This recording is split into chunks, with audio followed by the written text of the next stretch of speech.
This is Sarah Levitt with the Making Magnificence Project. And today, this conversation on healing is with Marcus Earle, Clinical Director at Psychological Counseling Services, otherwise known as PCS, Yes. in Phoenix, Arizona, and one of the developers of the PCS intensive program, which we're going to talk about. And they're not kidding when they're saying intensive.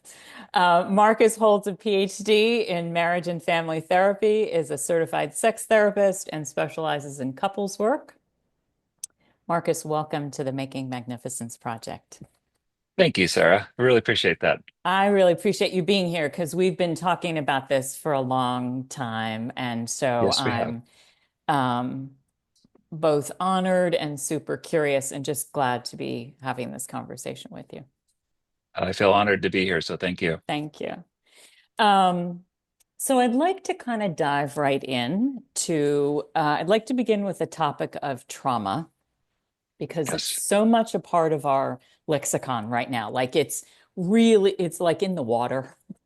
Right. Everybody's kind of talking about it. And so my sense is, having done pretty intensive work at PCS, is that a good bit of what you guys are doing is kind of excavating trauma and then healing. Let me start there. Is that accurate? Yes. Yeah. hmm So I want to just first start with what is trauma? Because again, it's just all over the place right now. And are there different kinds?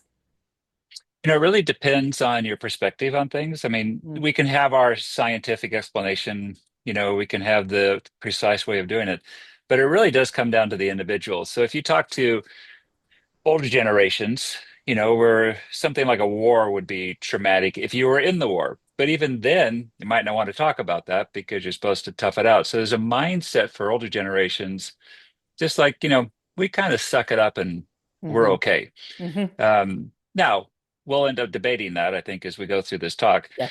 Yeah, Uh, for sure. where we're arriving now, and I think, kind of the pendulum swinging to the other side is that you know, in some ways, almost anything can feel traumatic to people. So we have this broad swing that's gone on. And, the only unfortunate part about that is then the impact of trauma gets diminished by people. So we have an emotional response, we have a physical response, we have a psychological response to an event or chronic events that are going on. That happens to everybody. So it's really not a question, is it there or not there? It's there. Mm-hmm. It's really comes down to, how aware you are about it. Was there permission to pay attention to it? Did you grow up in a family that said, you're good, just pull yourself up by your bootstraps and get going? Did you pull up a family that just didn't talk about feelings? There's just all these influencers that that really have us paying more attention or less attention to things. So the nice thing about social media, the nice thing about all the information out there is people are paying more attention to things that have impacted them. And because the big things are pretty easy, the things that we've called big T's, like war, um, these somebody dies that you're close to. Those are things that even though the latter we don't talk about easily, Right, right. because Absolutely. death is a tough one. Yeah. They're pretty easy to say, yeah, that must have been traumatic for you. And we can identify and perhaps be empathetic with that. It's the smaller ones, things like divorce, things like maybe seeing a car accident, perhaps being in a car accident. Mm-hmm. And what happens a lot is there's a concept called disenfranchised grief, where people, there's not permission or support to talk about how this was difficult, I experienced a loss. So was this divorce or death of a pet, you know, those are traumatic things, but societally, yeah, it just happens. And so we Mm-hmm. move on. And so it gets pushed aside. And I think that's what we learn as children is to push things aside, and that's the thing that we end up paying attention to. Okay, how did you push it aside? You know, how Mm-hmm. did your creative little being, that you were, because we all are, come up Right. with a way of pushing through, making it through, getting through, just sometimes just flat out surviving. Mm-hmm. What was your way of going about that? And children are Mm-hmm. immensely creative, as we know. I Mm-hmm. continue to be impressed listening to people's stories and go, wow, one, you made it through that.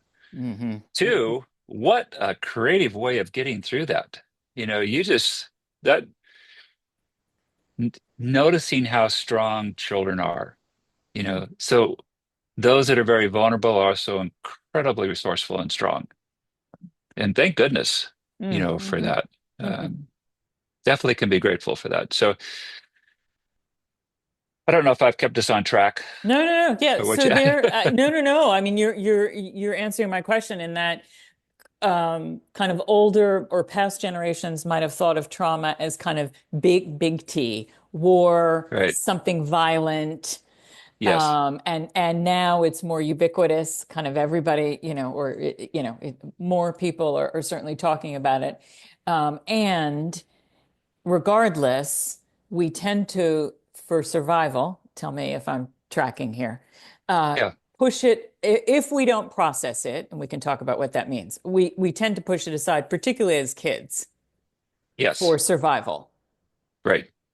So if you're one of the fortunate few that have parents that actually ask how you're doing and then follow up with it, because Yeah, most children will say, "Yeah, I'm fine. doing okay," Yeah, you know, yeah, or yeah, yeah. this, a brief description. The fortunate children are the ones, and this is really a small group of people, I believe, where Mm, their parents press in, and they say, "Well, okay, well, fine, it's one answer. You know what? What else might have happened today? You know, mm, what mhm, went well? So let's look at, what went great during your day, and what were some challenges during the day? Just create a conversational environment so that children can process what happened, because, you know, in a school environment, you have so many things that are going on. You're in a mode where you're there to perform, yeah, to right. I need to produce good results. And that's tough for a lot of kids to do. And so then they're feeling, in comparison to their peers, not quite doing so well. Maybe they got called out by a teacher, so they feel embarrassed, Then that turns into shame, like Mm, I must mhm, not be as good as others. There's something wrong with me. Can be bullying that mhm, goes on. It can be as simple as a friend saying, I remember when I was in middle school, we're just walking across the open grass area, and I'm just walking normally, and a friend goes, "You sure swing your arms a lot." Boom, right there, my insecurity kicked in, right. and Yeah. I'm paying attention to how much I swing my arms. Yes. You know, Right. Yeah. basically for the rest of my life. Uh, Yes. it's Yes. there. Yes. So it imprinted on me. So that was actually traumatic for me, not because it's a really big deal. It's not, but my insecurities and my self-doubts, my need to look good, to fit in, all those things came together in that moment. Oh no, I was noticed for being different and maybe Mm, awkward, you mm, know, mhm, you know, mhm, looking a little silly or dumb or, mhm, nerdy, whatever the mhm. frame may be. But and so those things get imprinted. I Yeah. remember being pretty stocky, when I was young, getting teased by kids, and the fatty two by four. And so I'm trying to chase him. Of course, I can't catch him, you know? Right. Right. So it's just humiliating, Yeah. and Yeah.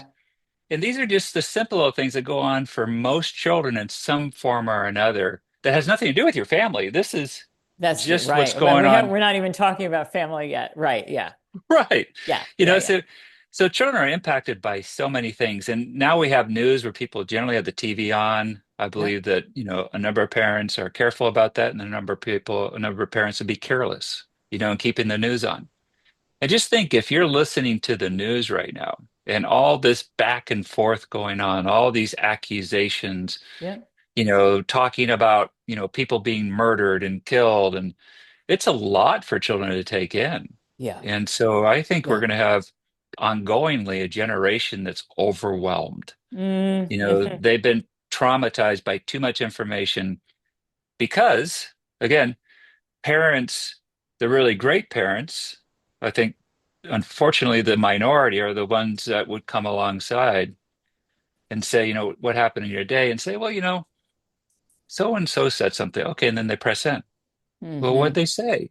It's not like, what did they say? Mhm. It's Mhm. like, well, what'd they say? and And so you Marcus, stay let with me it. stop you for just a second. And so what Yeah, is it in that I think where you're going is in that moment, in that pressing in as you're describing, it sounds like it blunts the impact of the imprint. right. What is happening there? Yeah, it's so interesting because, this is an emotional wound, a psychological wound, that happens. And what we do know is our brain logs it, and Hmm. it gets in there. If we have the ability and or the context, the environment to process, to share, to express our feelings around it, and to do that as many times as we need to do it. We're kind of a Hmm. one and done society. Okay, I've talked Right. about it. I'm good. Yes. Yes. No, I need to keep talking about it Yeah. until I'm good.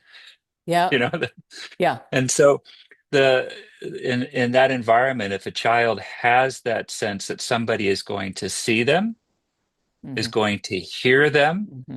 is going to value their experience, then they know there's not something wrong with them. The message is you're okay. Your experience, the way you experienced it, is normal. It's okay. And I hear you, and I can actually even relate. Sometimes I might tell a story in response, but sometimes I might just hold space for the emotion that's going on. You have to be careful in judging that as a parent. Hmm. Um, Nevertheless, when a child feels held, Hmm. Hmm. we heal. Hmm. Because that's part of our work here that I think we'll get into is that Yes. Yeah. sense Yeah. of Yeah. feeling Yeah. held, Yeah. and it's safe. Yeah. And these people actually see me, hear me, value me. We all need that. And if you get that as a child, you can weather lots of things and they don't stay stuck. They become an experience that informs you about life, that Yeah. informs you a little bit Yeah. more about yourself, Yeah. and you can walk a little bit more strongly because, oh, okay, so that's what's that about. And That's maybe what. even gives you greater empathy at some point later on, Yes, rather, that's right? really Rather good. than Yeah, um I like that. and I before we kind of sh I have tons of questions for you.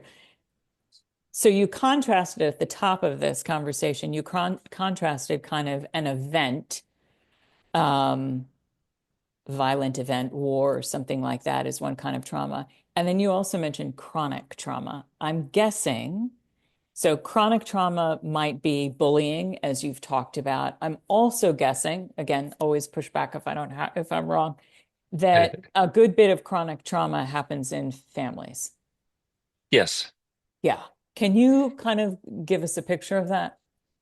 Yeah, the ones that everybody would say, "Oh my gosh, Hmm. you grew up in that." So that would be the physical abuse, where people are hit, slapped, they may be locked in a room. I mean, the stories are endless, Yeah. and Yeah. so TV shows are starting to show these things, and they're as bad as they are, and Hmm. and a lot of that stuff's not made up.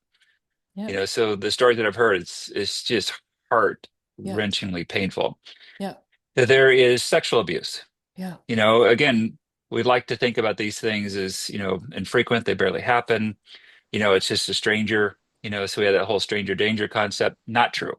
Yeah. You know, Right. I'm not saying strangers are always safe. I'm Right. just saying Right. really Right. they're Yeah. not the biggest concern. Yeah. The biggest concern are the people Yeah. because they're the ones, whether it's a neighbor, a family member, they're the ones that have an inside track to a child. And with that inside track, they can begin to groom. And the concept of grooming is beginning to develop a relationship, to create a sense of safety, security, the feeling heard, feeling seen, feeling Mm, valued. mm, Those hmm. same things that can be healing Hmm. then Hmm. then get taken advantage of Hmm. in those situations. So those two areas are the big areas. The thing that I think we're paying a lot more attention to right now is the neglect.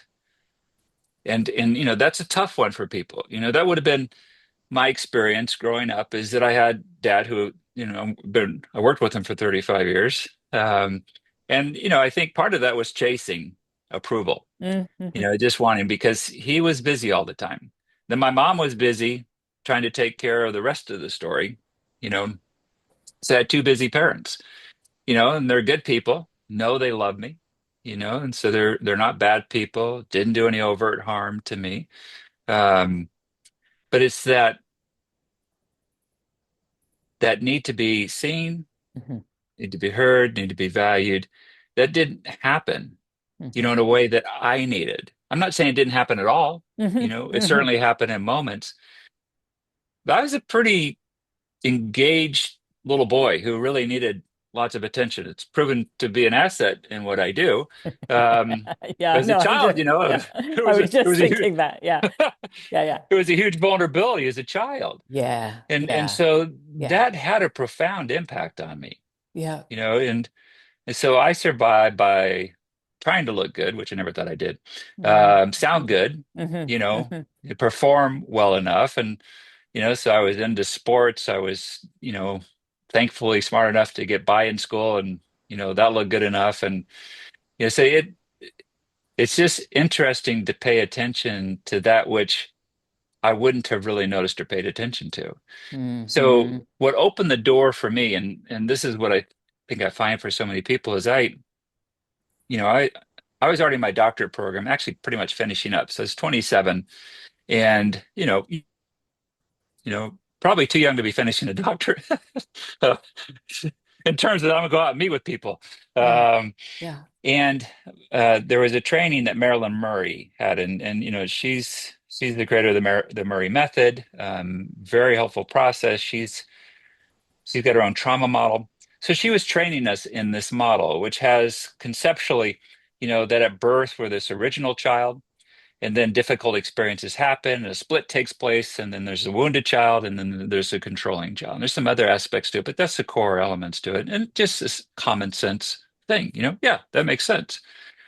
Well, see, as you do drawings, and draw your hurting child, and I don't draw, I do draw, but I wouldn't call it artistic eloquence. Um, it's stick figures. So I did my stick figures, and I got up in front of my peers, my future peers, because my dad and the guys I was going to be, people I was going to be working with, and shared it. And it was probably 2 minutes. I was just crying, just sobbing. Mm-hmm. And so what just came flooding is that loneliness. Hmm. Very awkward moment, because here I'm with my dad, these people I'll be Hmm. working with. But boy, was it the beginning of a journey of healing. And it's so easy to minimize it because Hmm. we had the family that looked good, sounded good, and in a lot of ways good. The miss was for me. There'd be lots of children that would just love to have my experience growing up, Hmm. Hmm. and I would go, yeah, I think you would. Then they could say, well, that didn't seem like that big a deal. And I could say, I understand that. Relative to your experience, really not a big deal. Right, right. I didn't have that menu to know that there are all these things going on. I just knew what was Yeah, not happening for me.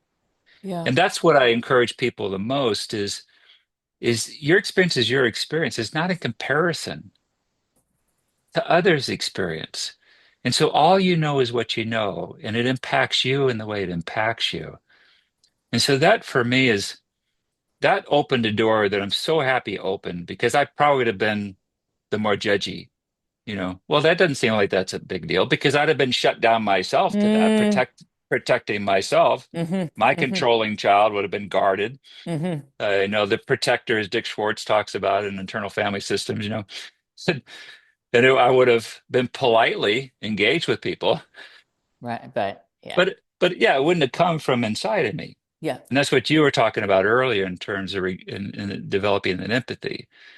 And yeah, in that moment, I developed greater empathy for people that have been neglected.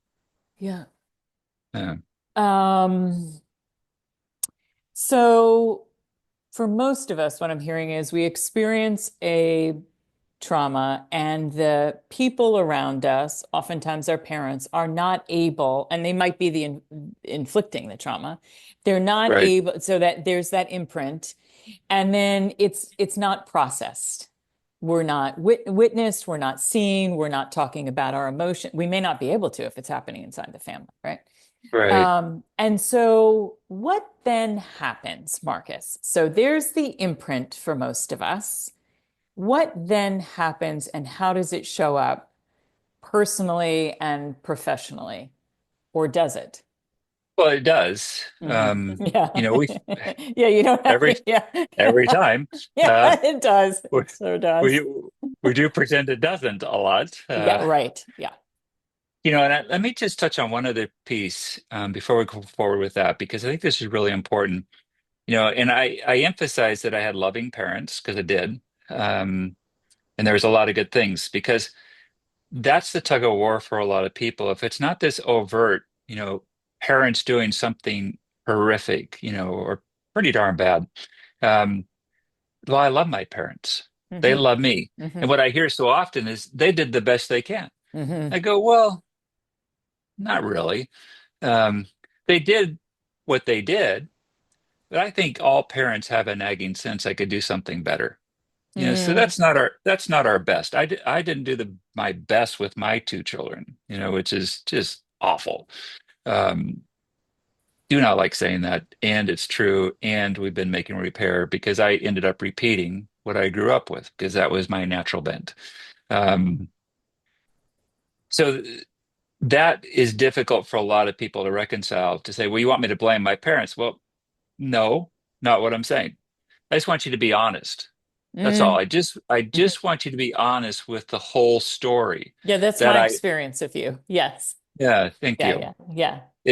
Is I love them and they drop the ball. Hmm.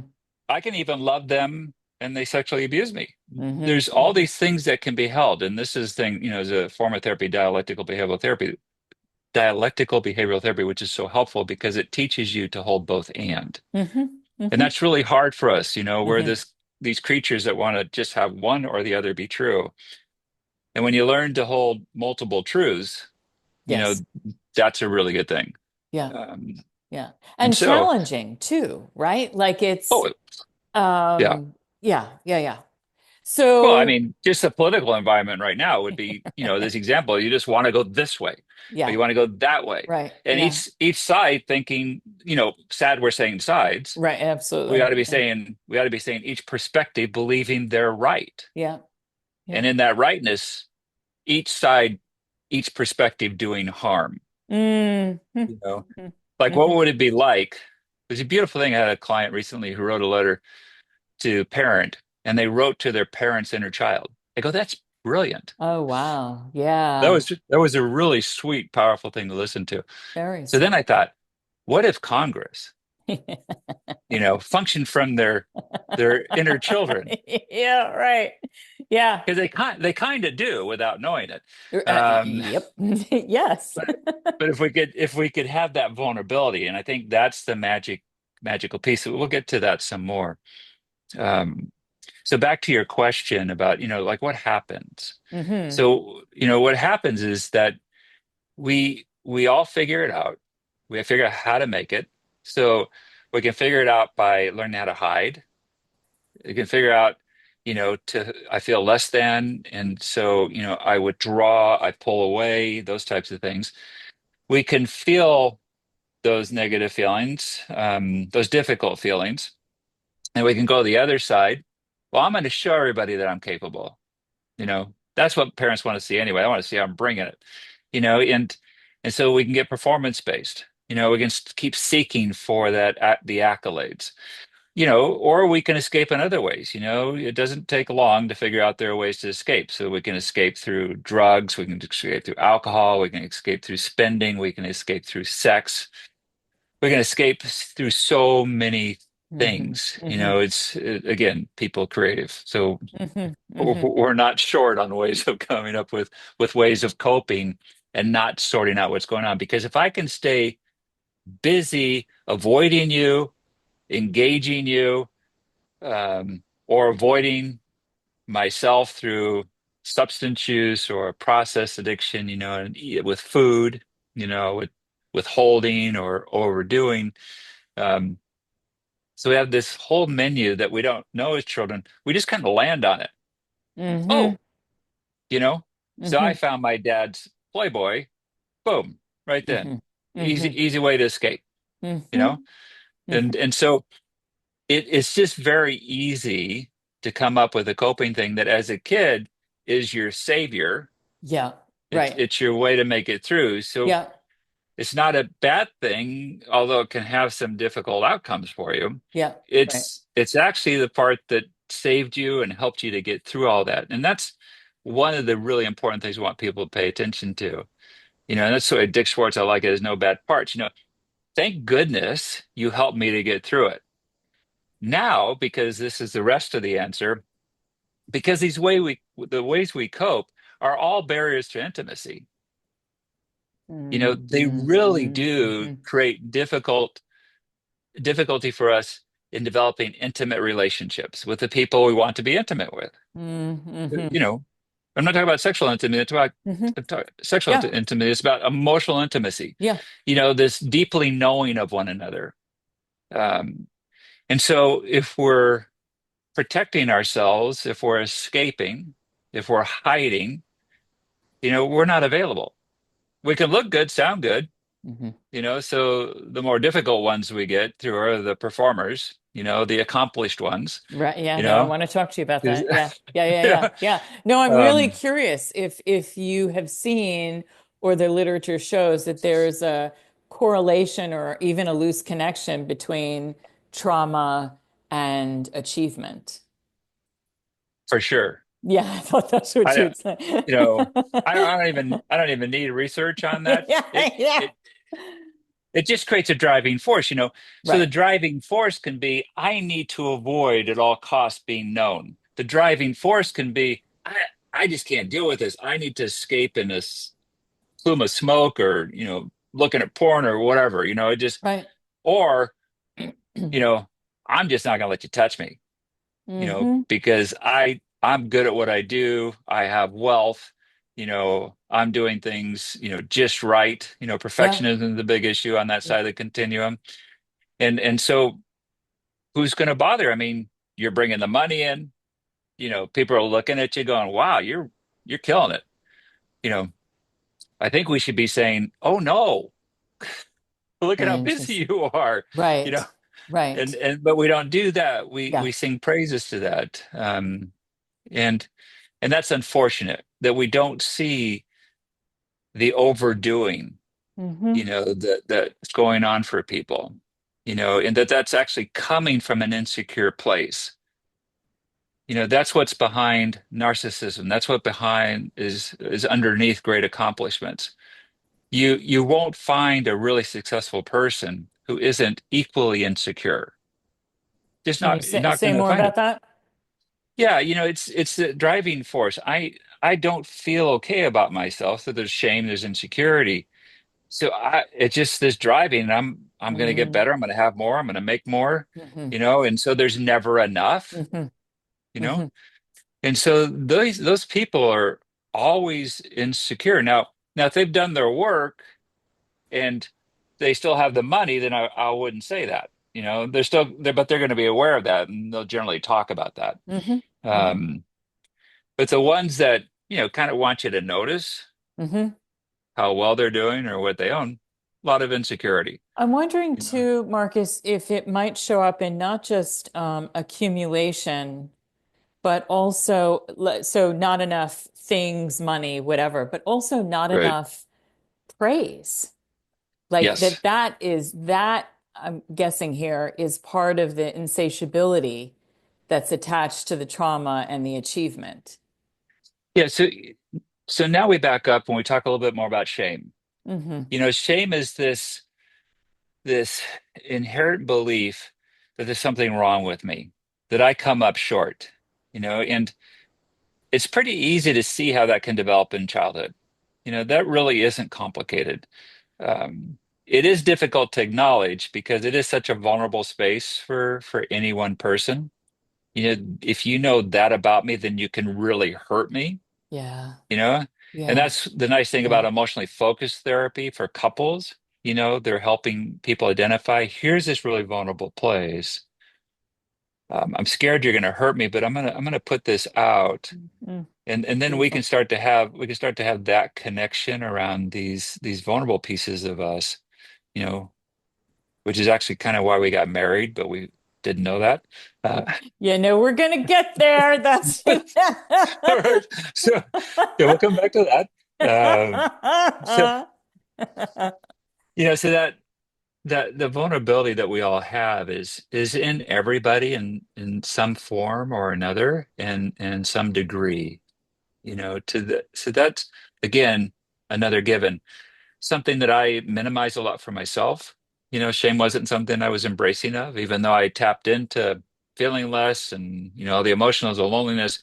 I just wasn't ready to deal with the Yeah, concept of shame. yeah, I want to talk to you about readiness too, because in my own experience of coming to PCS and doing the intensive, and as I said, like you guys aren't messing around with Yeah. the intense part of the intensive. Um, when it was first suggested to me that I do the trauma intensive, it was 3 years before I felt Mm, ready. And in some ways, readiness, there were external circumstances on multiple fronts that kind of, I was like, okay, like I, I'm not dealing with some of these things well. I'm right. caught in in a lot of emotional turmoil, and well, I'm just going to go do this. But I want to talk to you about readiness. Well, actually, all right. Well, hang on. My brain's in 10 different directions. All right. Um, Let me back up actually to I've heard you say, and we were just alluding to it now, that we choose people to help us. I'm thinking about primarily romantic relationships. We choose Right. people to help us grow, that underneath we understand each other's pain. I'm thinking of Terry Real talking about the mysticism of marriage. How you choose someone who's going to, as he says, stick the burning spear in your eyeball. Um, would Yep. you kind of explain this to us, Marcus? In other words, why is it that we are so often drawn that the person or persons we're drawn to are the people that are going to stir our stuff, particularly in romantic relationships? What the hell Yeah. is going on there? So this is the interesting thing about us as human beings is we want to be comfortable. We really do. Um, and life Mm, isn't comfortable. Um, the way it plays out, though, and what we're talking about right now is that what I grew up with, even though I may not have liked it, even though I may swear I'm never going to be like my dad, or I'm never going to be like my mom, or I'm never going to be in a marriage like that. It's what we know. right. It's 18 years being Yeah. infused into Yeah. who we are. Yeah. It's what we're comfortable with. That gets minimized by most. And so, it's and sometimes, they when people realize, wow, I just recreated my parents' marriage, or I just turned out like my dad, there's all this shame that comes in and I swore I'd never do that. And then they feel like they betrayed themselves, Totally. you Yeah. know? Yeah. And Totally. and and the truth is, well, no, you didn't. You know, Mm, really all that happened is what happens to all of us. We just went to what's comfortable. The opportunity for that is what's so important to pay attention to. So what's comfortable is we generally, and I would say like 99.9% of the time, we choose the right person relationally. You know, the where it goes wrong is when people don't recognize and acknowledge, I chose you because I really need to grow up more and I need to do it differently. My mm, ways of protecting are not going to create intimacy. mhm, So what I learned doesn't work. Some things work. mhm, I mhm. need I need to learn the different way of engaging with you, which comes through vulnerability, and communicating the things that we Damn don't it. want to talk about. I know, I Yeah. know. It's like we all want to avoid it, you know. Damn that vulnerability. I know. It's the only But way. Damn it. there just really is no other way, There's no because other way. and Yeah. and it's something we all long for. Even the most Thousand hardened percent. hardened person wants that Thousand sense of percent. being known. It's Yes. really scary stuff. Yes. And so that's what we have the opportunity for in marriages. And the marriages that don't work is when one or both people come up short, or they're just so worn out by what happened. I mean, there's lots of reasons. Um, there's just too much water under the bridge. And that's always sad to me. It's like, oh man, would love to have met you 10 years ago. Hmm. So we could have dug in. And I think that's, the mistake we all make is we just wait. We hope it's going to get Right. better. Yeah. We Yeah. think Yeah. we can change something, and Yeah. Right. and I'm not saying therapy is the answer for everybody. I think it's a pretty good answer. It also is important to be with a good therapist, you know. Yes. So Yes. that's Yes. another discussion. That's a whole Uh, that thousand. Yes. Thousand. So so we're drawn to what's comfortable. right. And in that, you're saying we're not making the wrong choice. We're choosing the right person to grow us up from what we adapted to as kids. Yeah. So, the really hard thing is sitting across from a partner where their husband or wife had affairs. Hmm. Hmm. What do you mean that's good for me? Right. Well, Right. I don't Yeah. think their behavior is good for you. Like I think what they did, that's not good for you. That's hurtful, that's traumatic, it's Yeah. a betrayal. All Yeah. those things are true. It's just, what's it bringing up in you? Yeah. Let's look at that because there's your history. There's, what you haven't sorted through. Um, Hmm. that would have a number of things going on. One is you probably accepting less than you should have accepted in the Hmm. relationship, Hmm. because those things don't happen. You're not surprised by that, if you're really connected to somebody. Hmm. Um, Hmm. so that's Very not, good. they didn't cause it. That's not at all what I'm saying, even close to what I'm Yeah. saying. Yeah. I'm just saying that, okay, so this is calling out Yeah. something's wrong. Yeah. So evidently it takes this level of something Uh-huh. wrong to get your attention, Yeah. you know, Yeah. and I don't like saying that. I Yeah. haven't liked receiving that in my own life. It's like, oh, really? You waited until now. Um, and so I'm just really grateful life hasn't gotten worse than it's been because I've Yes. dodged a lot of I'm with you. bullets along the way. Yeah. Yeah. But, so those are the hard conversations, the difficult conversations. The really important conversations are the ones where, okay, so what's this saying to me?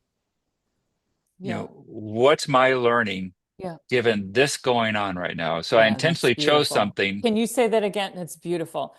What's my learning given what's going on right now? Yes. Yeah, that's You know, beautiful. so, Yeah. so that's the calling. We like to push it Yeah. away. We like to be angry. We like to Yeah, just that's be right. wounded by it, but oh, let me get curious about this Yeah. because I chose to get in this marriage. Some people like to say, well, I Right. knew it wasn't the right marriage to begin with. I say, well, okay, you still chose to go You along still with it. So chose let's it. talk about Right. Right. Yeah. So so what let's was that?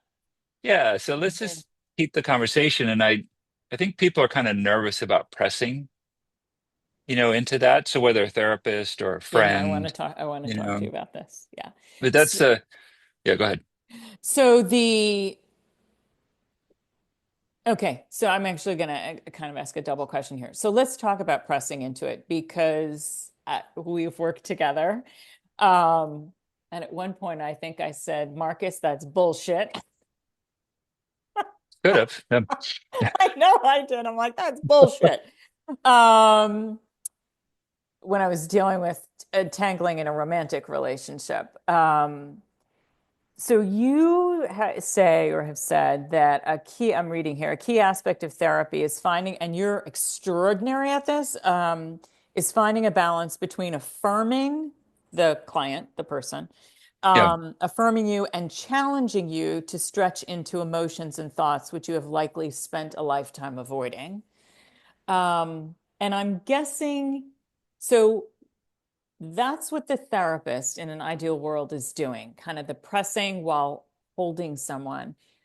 yeah, What about that creates the alchemy? What does healing look like? yeah. You see, I love that because um, we, in our field, we want to make it about our techniques, our methodology.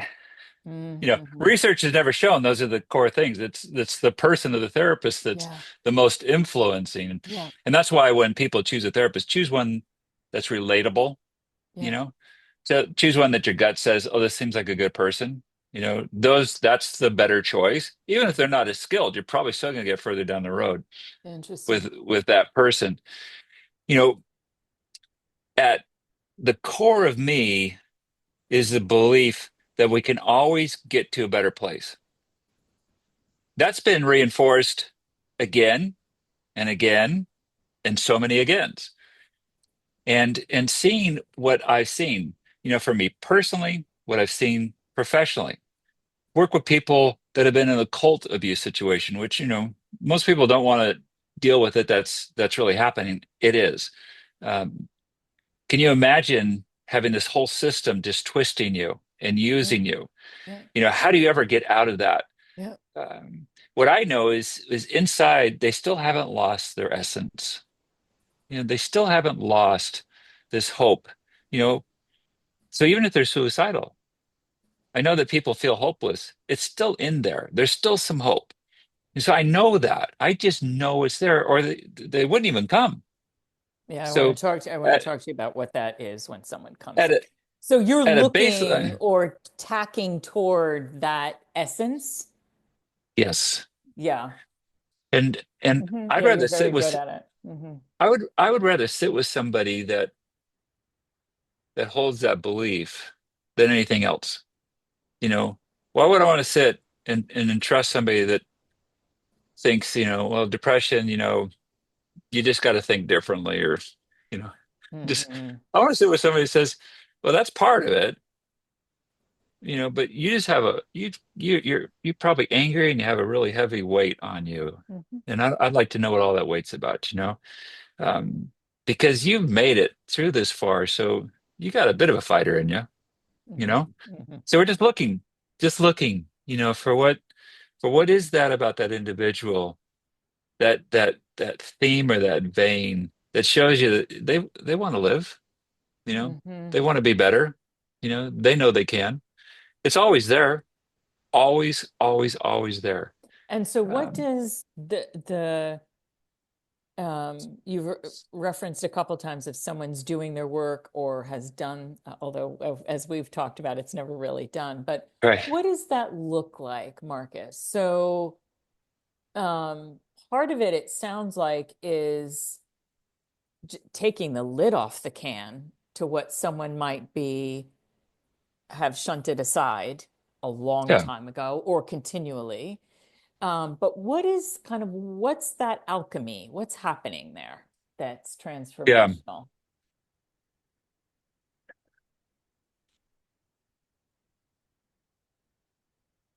So I'm going to give a simple answer and then we can go from there, because I think the simple answer is to return to what I've said earlier. It's being seen, Yes, it's that being sounds good. heard, it's Yes. being valued. Yeah. That the the healing nature of human connection Hmm. should not be minimized. It's profound. Yes. So whatever that magic is that happens Yeah. when people can get underneath all the defenses, all the protection, and really let others see, Hmm. who they are, this mixture of shame, of creativity, of energy, of joy, this whole mixture is in all of us. You can let people see that, and then you're across from somebody that's willing to let you see that in them. That's healing every time. Hmm. Every Hmm. time it is. Hmm. And I think that's the courageous journey, Hmm. that I'm trying to help people embrace, Hmm. Hmm. is that. Rather than resist. Yeah, so I could talk about techniques, Hmm. you know, but I'm not so good at techniques. That just doesn't fit my personality. Why not? That's not really my I don't know, man. personality. I've been on the receiving end.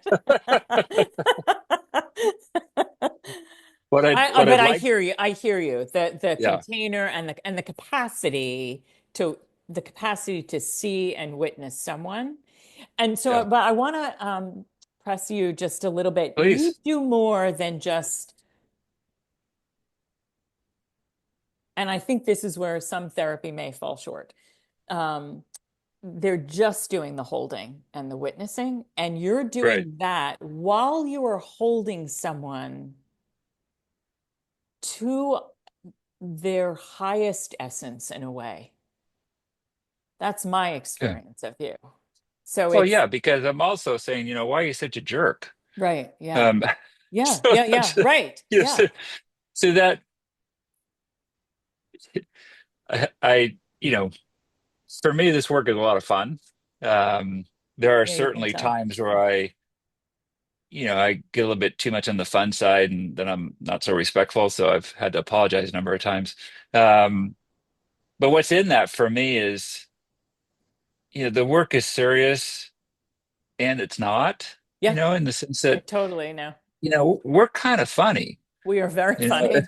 We are, I'm just thinking quickly about when we're going to talk about the intensive in just a minute, but I remember when we were kind of doing affirmations for other people in the group cohort, and the first thing Mhm. that went through my brain was I counted to make sure I had enough affirmations for I mean, just yeah. Right. And Yeah. right, or it's actually was I was supposed to be affirming myself. That's what it was. And You were. before I did that, I counted to make sure I had one for everybody in the room. And you and I had a good giggle about that. Yeah. But no, we are very funny. I mean, if there's a little bit of space, we're kind of very funny, even Yeah. So the in tragedy. so the mixture of the alchemy, as you're talking about it, Hmm. is the belief about people, allowing for things to be humorous because the ability to kind of laugh at ourselves and laugh at the experience frees us up a bit more. The the intent to not let up, because that's what I think annoys people the most about me is he doesn't stop, Hmm. Yeah. and I'm not going to, And you're precise and too. Like uh, you've done it a long time, Marcus, and you're precise like that. It's interesting to me that you shared here that as a kid you were very engaged and kind of paying attention because as an adult that's what yeah, you're doing. I mean, you're paying precise attention and you can cut through quickly to kind of thank you. well, Yeah, yeah. No, it's true. You can get to kind of the essence quickly but without really overwhelming somebody. It's almost this kind of because that's the holding too, so we're putting pieces of the puzzle together. It's this exploration, it's this learning, it's discovering, and just things are falling together. I go, okay, well, would this be sensible? You hmm. know, to think Yes. about it this way, Yeah, I've you know, heard you say that. Yeah.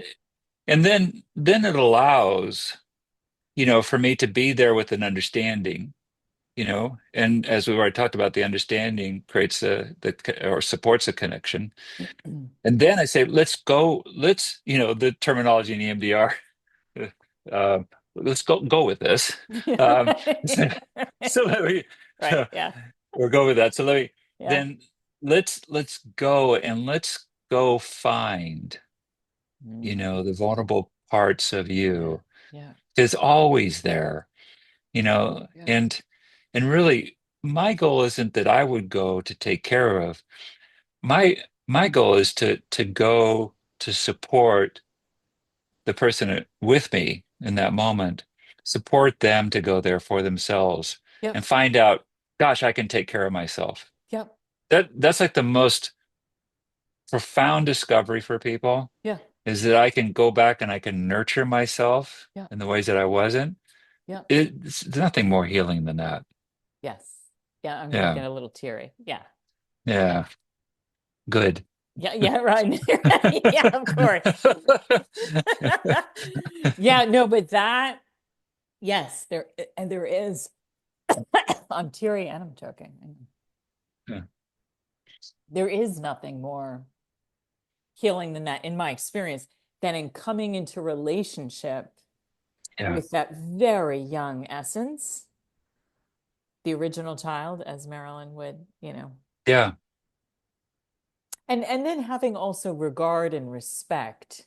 I know I was carrying so much shame for a number of reasons. And I want to Mm, get to the intensive because I went because there was shit that I just couldn't shift, and I'd been working on it a long time yeah. in therapy. Like, and I couldn't, you know, and then did the intensive, and it was literally like, it was plates. It was like tectonic shifting. But that relationship with kind of that vulnerable young Yeah. part, right? And then respect and regard, which I'm still kind of learning and working on for the other parts that come in um, to take care. Yes. So important. Yep. Because that's our whole being. Yeah. And it's valuing the whole system. So that's true, in doing a family therapy meeting, you have Mm. to value everybody in the room, even if some are a little bit more problematic in a moment. Right. Still have to value them, Right. and that's Yeah. certainly true for what goes on inside of us, because we do Hmm. have all these different parts, aspects, however you want to frame it, and to value the way you've made it through, Yeah. even if the way you've made it through has led to difficulty, Yes. it Yes. still is the way you've made it through. And Yes. I'd love for us to have a sense of pride of, look at me, Yeah. look Right. at all the different ways I went through this. You know, Yeah. kind of wish I'd have made some different choices, but look at this is impressive. I'm here. Yeah, right. Yeah. Yeah. And then coming into relationship with those, you know, protectors and Dick Schwartz's, you know, but coming into relationship with those parts as well. And for me, it's been a journey of kind of respect and regard rather than Mm, shame. yes. Um,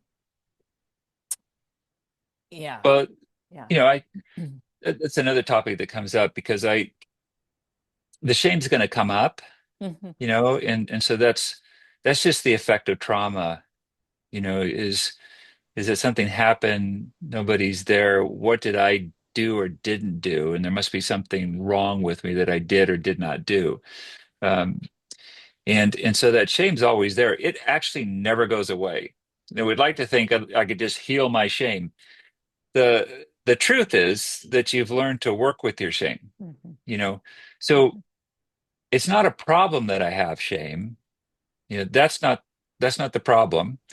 How we deal with our shame Mhm. either creates problems, or it's just something that informs us in a moment about ourselves. Oh, there you are. You're feeling like a lousy little whatever. Um, okay, well, let's just take a moment. So Yeah, it's more about making friends with your shame, coming alongside your shame, yeah. than it is to I need to resolve and get rid of, Yeah. you One of the know. most impactful, because I've been to PCS a couple times, one's for the intensive, then for some shorter stints. But one of the things you said to me was, um, which has been so impactful, Marcus, and it just came back to me in something that I'm kind of challenged by in a relationship. You said I was like, I'm trying to hang on to kind of the part of me, the warrior part of me that's gonna like step forward and protect Right. that, you know, if there's a kid, we talked about, you know, if there's a kid or a dog in trouble, I just go into Wonder Woman. I'm calm. I'm like, this is how it's going to go down. But if it's me, you know, she comes out and she means business.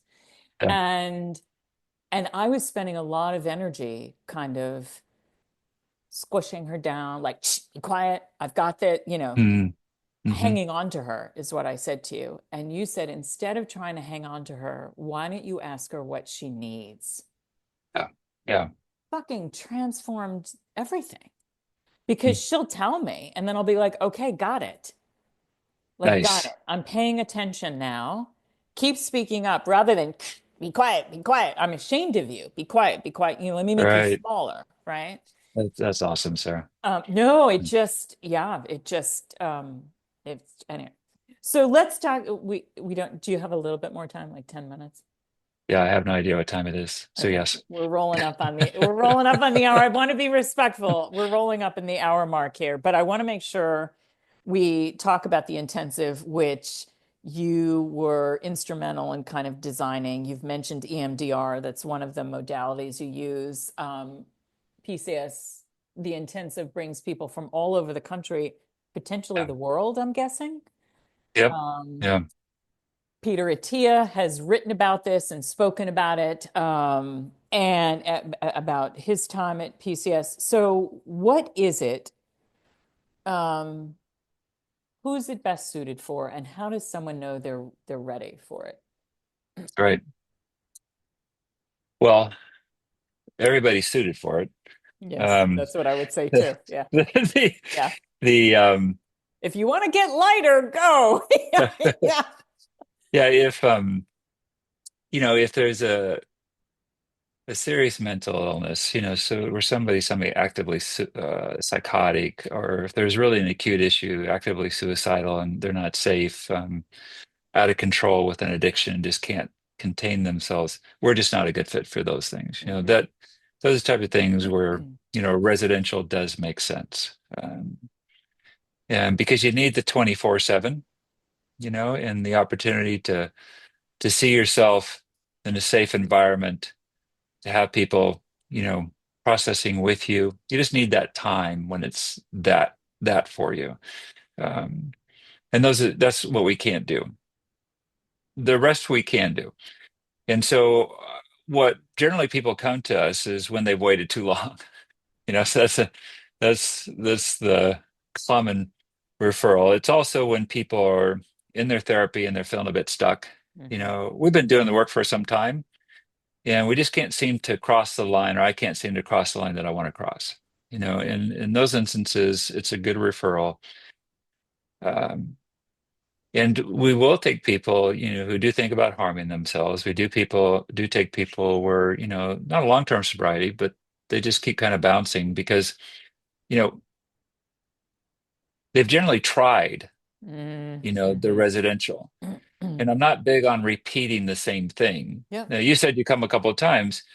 Um, I'm okay with that if there's an additive nature to it, Hmm. and I know that our system evolves and changes and goes. I just think that the more programmatic programs, it's more the same, you know, Hmm. helpful, Hmm. but to continue to repeat residential, I'm not big on that, Hmm. Hmm. unless it's absolutely necessary for safety reasons. Right. Um, Yeah. so anything short of that, then I'd love to see them. Yeah. That's that Yeah. for me And do you guys is have couples as well? So could a couple come to you to do the we intensive do. together? I thought you did. Yeah. Yeah, and when people have the resources and time, that's the other part. Um, Hmm. we've had families, and Oh, wow. it's amazing. I You bet. know, I think with couples, my preference is that that they would come individually first, and then come as a couple because I guess there could be times where they've done some really great work and they just need to sit with everything together, and that would be great as a couple Hmm. to start there. But there's still more sitting with self that needs to happen than the individual intensity before. It creates a common language, Hmm. and Hmm. then the couples tend to run with it. Um, so that's the ideal. Again, it's time, money.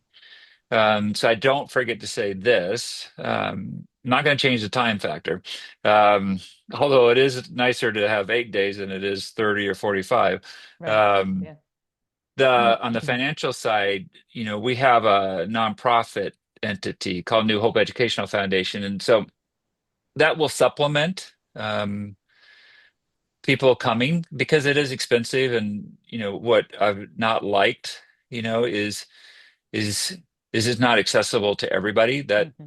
doesn't make any sense to me. Um, Hmm. what we do is, I think, amazing, and I'd like for anybody to have access to that. And so that's an ongoing goal is to have that more fully funded. But it's doing well enough to where say yes, we can say yes, and that's Nice. important to me, really important to me. Nice. And I do want people to know that.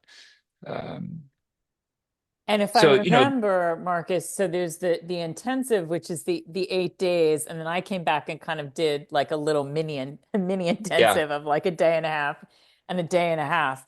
But the intensive itself, I described it to somebody as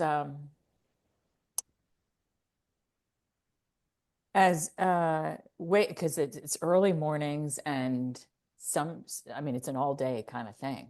Like we're, right. I mean, I'm not I'm not telling you anything you don't know, but you designed the damn thing.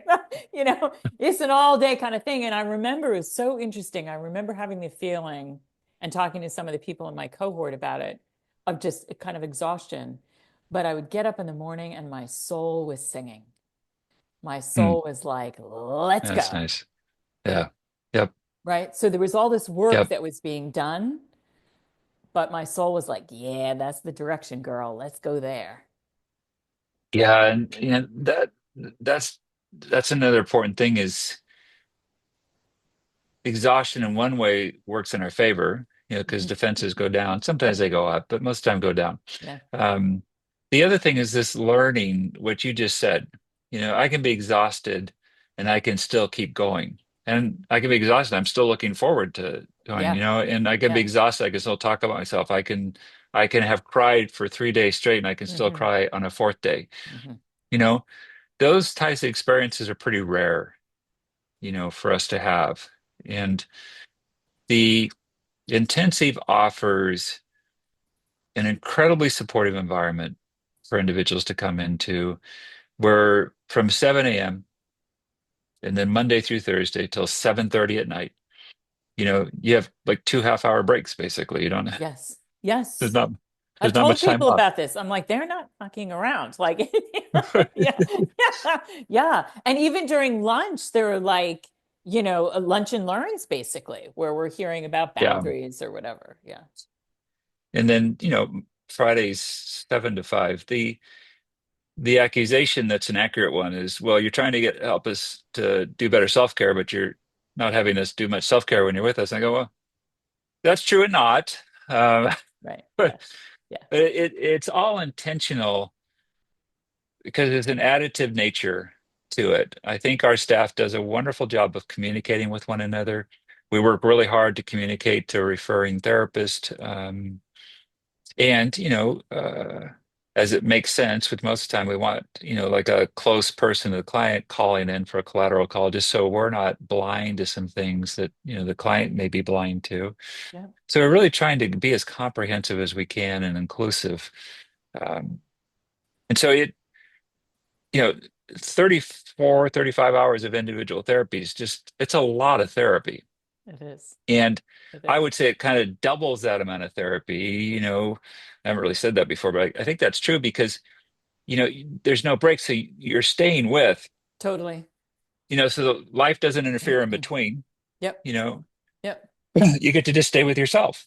Yes. Yeah, no, It's really it awesome. is an intensive, like I said, like you guys aren't messing around with, and it's immersive. And then there are all these modalities that are kind of, so for me, I was just finally up against a wall with carrying Mm, tremendous grief and shame. And I thought, I'm just not able, I've been working this for a long time and it's not shifting. right. It just, and then kind of this immersive experience with the different modalities um, was for me, it was tectonic. Things just shifted and released. And yeah, Yeah, I love hearing that. It's kind of cool because Marilyn Murray, I mentioned earlier, she would see two clients a week for 20 hours each. yeah, So, yeah. so it was, and my dad, when I got out here, he started referring to her for that. And so then we started referring to her for that. And then she paid attention, how we would work as a team because my dad's is good about, creating a team environment, um, not doing everything himself.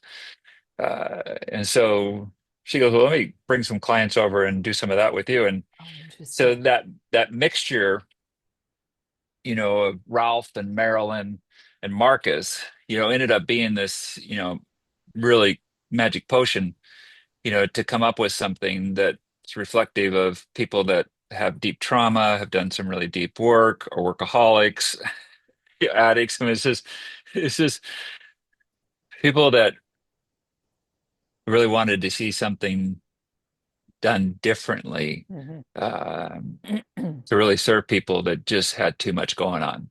Yeah. Yeah. Yeah. And in my So cohort, I'm thinking the reason I was asking about couples as well is because I remember in my cohort, there were two, three people in the cohort, which is also a really great aspect of the program. There's the individual, there's the cohort aspect of it, but several people in the cohort, their marriages were in the meat grinder. I mean, they're really bad stuff. And they were there yeah, for themselves to kind of um, just address that, but within the context of themselves.